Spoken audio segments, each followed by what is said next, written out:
Friends, welcome to my channel మీ Madhushri Ruchulu. Friends, ఇవాళ ప్రతి ఒక్కళ్ళు ఇష్టపడే మన ట్రెడిషనల్ వంటకం అండి, అదే పులిహోర. చిన్న చిన్న టిప్స్ తోటి ఎలా చేసుకోవాలో చూద్దామా మరి. ముందుగానండి 100 గ్రాముల చింతపండు తీసుకొని నీళ్ళల్లో ఒక 2 గంటల ముందు నానబెట్టండి. ఒక గంట ముందు గాని.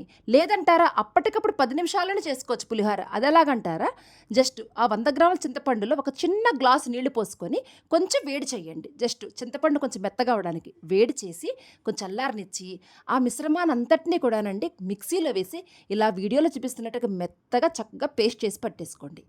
పేస్ట్ చేసి పెట్టుకొని మన స్ట్రైనర్లో వేసుకొని జస్ట్ కొంచెం వాటర్ పోసుకోనండి, గట్టిగా ఉంది కాబట్టి జస్ట్ వీడియోలో చూపిస్తున్నట్టుగా స్ట్రైనర్లో వేసుకుంటే మనకు మెత్తటి పేస్ట్ వచ్చేస్తుంది. ఫ్రెండ్స్, దీనివల్ల మన చింతపండు అనేది వేస్ట్ అవ్వదండి. జస్ట్ అందులో ఉన్న డస్ట్ కానీ జస్ట్ పిప్పి కానీ జస్ట్ కొంచెం చేతికి వస్తుంది.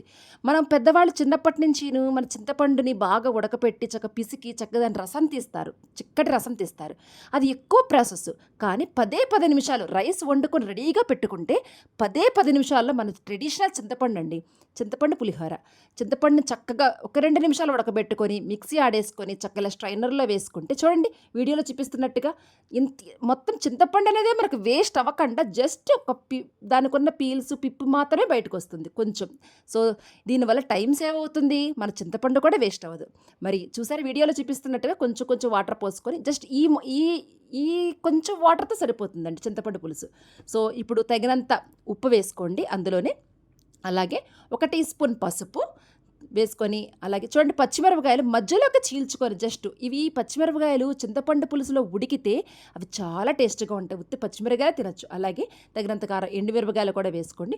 ఒక చిన్న బెల్లం ముక్కండి. ఈ పులుసుకి బెల్లం ముక్కే రుచిగా ఉంటుంది. ఖచ్చితంగా మర్చిపోకండి ఫ్రెండ్స్, బెల్లం ముక్క ఖచ్చితంగా వేసుకోవాలి.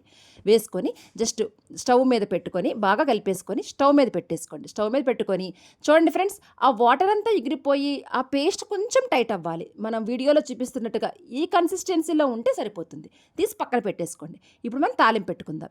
స్టవ్ వెలిగించుకొని బాండి పెట్టుకొని ఫ్రెండ్స్, పులిహోర అంటే చాలా నూనె ఎక్కువ వేసేసుకొని నూనె ఎక్కువ ఉంటేనే టేస్ట్గా ఉంటుంది అనుకుంటారు. పులిహోర కాదు ఫ్రెండ్స్. అదే 1 టేబుల్ స్పూన్ కొంచెం ఒక 1/2 టేబుల్ స్పూన్ కొంచెం ఎక్కువ వేసుకున్నాను నేను. వేసుకొని కొంచెం వేడెక్కాక మనకి వేరుశనగ గుళ్ళు ఫ్రై అయ్యాక చూడండి ఫ్రెండ్స్, నేను పచ్చిశనగపప్పుని ఒక గంట ముందు నానబెట్టుకున్నానండి నీళ్ళల్లోనూ. ఎందుకంటే చాలామంది పిల్లలు కానీ పెద్దలు కానీ పంటి కింద పడితే అవి కొంచెం గట్టిగా ఉండటం వల్ల కొంచెం నొప్పిగా పళ్ళ మధ్యలో దూరిపోతుంది. కానీ ఇలా నానబెట్టిన పచ్చిశనగపప్పుని చక్కగా మనం ఫ్రై చేసుకొని అది మెత్తటికి క్రిస్పీలాగా ఉంటుందండి. చాలా టేస్ట్గా ఉంటుంది. ప్రతి ఒక్కళ్ళు ఇష్టపడతారు. ముఖ్యంగా ఇలా నానబెట్టడం వల్ల పచ్చిశనగపప్పు గ్యాస్ అనేది ఉండదండి. ఓకేనా? సో ట్రై చేయండి ఫ్రెండ్స్ ఒకసారి ఇలాగా. సో కొంచెం మరి మనం పులిహోర అంటే తాలింపులు అనేవి ఎక్కువే ఉండాలి కాబట్టి కొంచెం పచ్చిశనగపప్పు నేను కొంచెం ఎక్కువే వేసుకున్నానండి. ఎప్పుడు వేసుకునేలాగా ఒక 4-5 టేబుల్ స్పూన్స్ వేసుకున్నాను. అవి ఫ్రై అయ్యాక ఒక 2 టేబుల్ స్పూన్స్, ఒక 2 టీ స్పూన్స్ మినపగుళ్ళు, ఒక 2 టీ స్పూన్స్ చక్కగా మనం ఎప్పుడు వేసుకుని ఆవాలండి.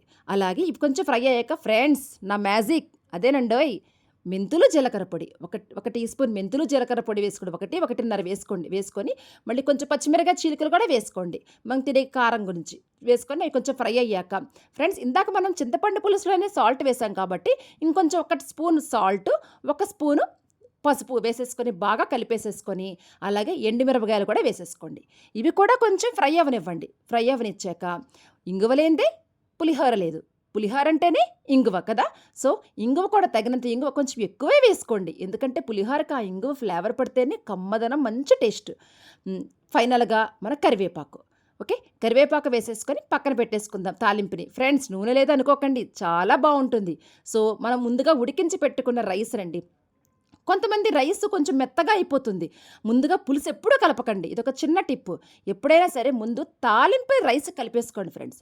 తాలింపు రైస్ కలిపేసుకోవడం వల్ల ఎప్పుడైనా అన్నం ముద్దగా ఉన్నా కూడా ఈ తాలింపు వేసేసుకోవడం వల్ల రైస్ అంతా చక్కగా పొడిపొడిలాడుతూ వస్తుంది. ఎప్పుడైనా సరేనండి చక్కగా మీకు. అంతేగాని ముందు పులుసు కలిపేసేసి పులుసులో తాలింపు వేసేస్తే ఆ పులుసు కలిపేస్తే కొంచెం ముద్దగానే ఉంటుందండి. సో ముందుగా తాలింపు కలిపేసుకొని ఆ రైస్ చక్కగా పొడిపొడిలాడుతూ ఉంటుంది. అది మొత్తం తాలింపు పట్టాక తగినంత మనం చింతపండు పులుపు వేసేసుకోండి. మీరు చూసుకోండి ఫ్రెండ్స్, ఎందుకంటే చింతపండు పులుసు మీరు తినగలిగే పులుపు బట్టి వేసుకోండి. పులుసు కొంచెం తక్కువ కలుపుకున్నారనుకోండి, అన్నం ఆరిపోయాక పులిహోరకు గంట పోయాక తక్కువ పులుపు కనిపిస్తుంది. సో ఎందుకంటే రైస్ పీల్ చేసుకుంటుంది ఆ పులుపుని, అప్పుడు కొంచెం లైట్గానే ఉంటుంది. ఈ స్టేజ్లో మీరు తగినంత పులుపు, అలాగే కొంచెం ఉప్పు కూడా చూసుకొని కలుపుకోండి.